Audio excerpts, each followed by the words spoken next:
Welcome to Dover Modern Poets, and we've got a fine line-up tonight. Sue Johns, we've got Zolan Quabble, Lizella Thorgali. Is that correct? Oh, what? That sounded good. Lizella Thorgali. Oh, okay. Yeah, she's here as well. He does it every time. And I'm Patrick Cunane. And the show is in two halves. It'll be about 40 minutes in the first half, then an interval of 20 minutes, then curiously enough, 40 minutes in the second half as well. And then, the bar's still open, which you've probably already found. If you haven't, the toilets are through the door at the back, which I'll just close now because I keep seeing the little figures. Oh, thank you. So, I'll think of more things to tell you as we go on, hopefully. If not, it's pointless being here, really. Okay, so I'm going to kick off, and here's my first poem. We made love among the crumbs on a damp spring morning, ardour winning over yawning. We made love among the moments, counting down to noon, stopping all the clocks, wrapped in love's cocoon. We made love to fight the hangover from the party night before, to chase away the blues, close the dawning door. I am fully there for you, you are fully there for me, neither one distracted by looking out to sea. We made love among the tulips and in the sweet mown grass, tempered by the knowledge that all lovely moments pass. We made love amid the jangling world where no one's really free, where the outcome is too certain and catches you and me. We made love among the sand dunes and earthly ribbons twined, till our sinews dripped with kindness and our senses burned blue blind. We made love where love is welcome, among the snowdrops and the dew, among the avenues of beech, the leafy glades of yew. We made love among the papers and left the news to rot. When fire is in the heart, the world can lose its plot. We made love before the toast and spread the honey thick. Now the memory of love is just the vapour of a ghost.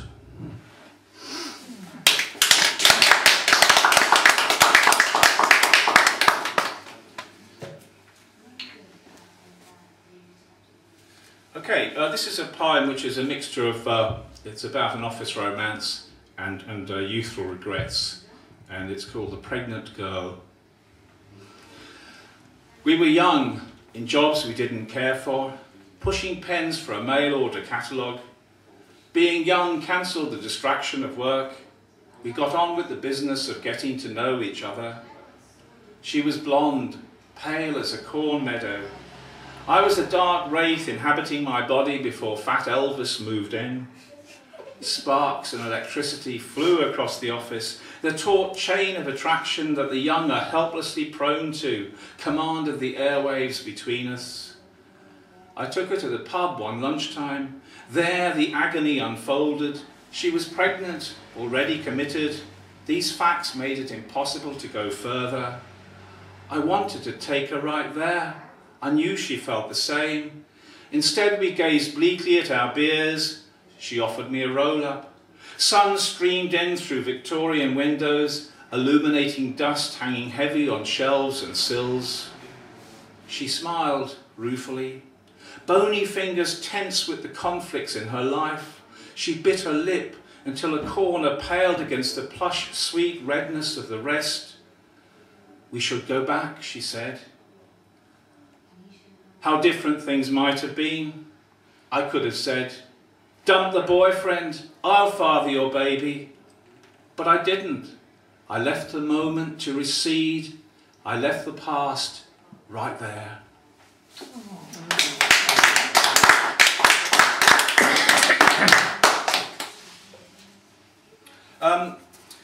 Mitch Mitchell of the Jimi Hendrix Experience died in the autumn. He was the last of the 93. And right to the end of his life, he'd been touring America with something called Experience Hendrix, which is a blues-based show. And I thought it'd be quite nice to write a poem, really, not about Jimmy, who a lot has been said about, but really about the sidemen, because in life, where would we be without sidemen, without the postman and the dustman and the guy who rings up your groceries at the checkout? So this is for them. They also served. Jimmy's groove would have been less groovy without Mitch's sticks and Noel's bass, underpinning the singing guitar played by a man with style and taste. Jimmy left the room far too soon, leaving behind his trademark hat. The guitarist was gone, no cat on the mat.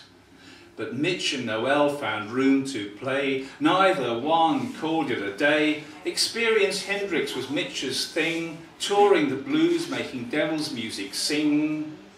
Noel meanwhile went off to court, played in the pubs, watched storm-crossed skies strum a broken guitar.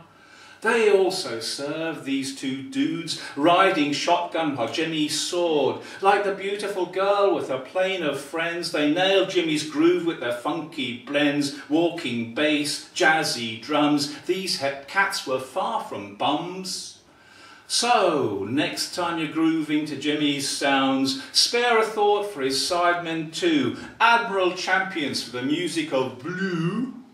When it rains in Cork or the vast Midwest, remember the guys who passed the test, allowing the great guitar god to fly, and Mary, for whom the wind did cry. The geezers are gone, the music won't die. So late at night, when the wires do moan, remember the vibes these brothers have sown.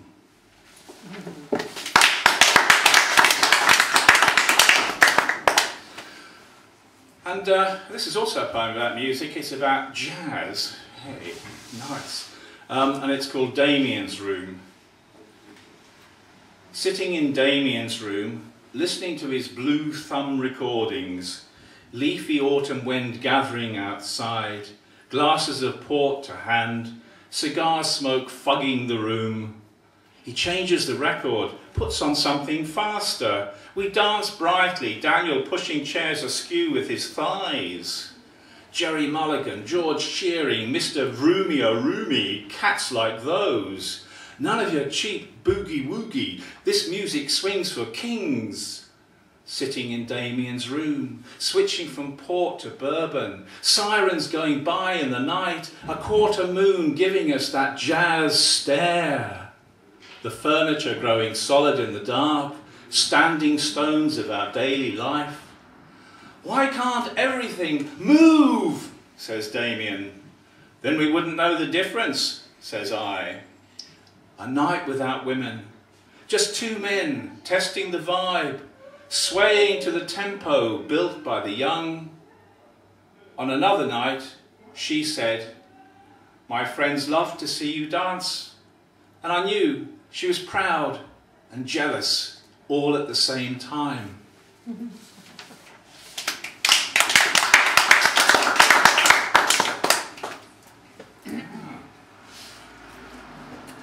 This is the first commercial break of the evening. We have a new book out. It's called Hello, Time for Song, and Agnes there was instrumental in bringing this together. It's got poems about Cornwall, both by Cornish poets and poets